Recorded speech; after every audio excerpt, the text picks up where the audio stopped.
আপুনি অনন্ত ঐশ্বৰ্য সদানন্দ পৰম ব্ৰহ্ম।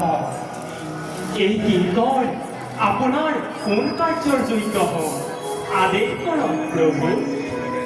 দেৱৰসী প্ৰভু পাপৰ বোজাত ধৰিত্ৰী নিকাদিনী হৈ যাব খোজে মহালোকালে। সেইকাৰণে ধৰণী ৰক্ষাৰ কাৰণে যন্ত্ৰলৈ দৈৱকী ৰোদৰে পালিত মই উপপূৰ্ণ জানো। নন্দ যমুনাৰ আনন্দ বৰ্ধন কৰি বসুদেৱ দৈৱকীক শৃংখল মুক্ত কৰি ভূমৰ হৰণত নিজেই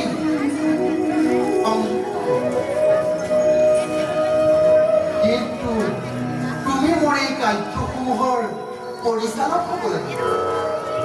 প্ৰভু দাসৰ প্ৰতি আপোনাৰ অপাৰ কৰুণা।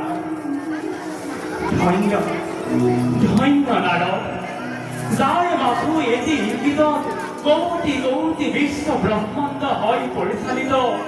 সেই অনাদি অনন্ত প্ৰভুৰ কাৰ্য পৰিচালনাৰ ভাৰ এই ভৃত্যৰ ওপৰত।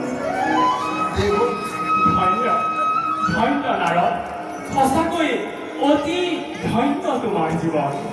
প্ৰভু দাসে বিদায় মাগিছো। ই গালেই নহয়।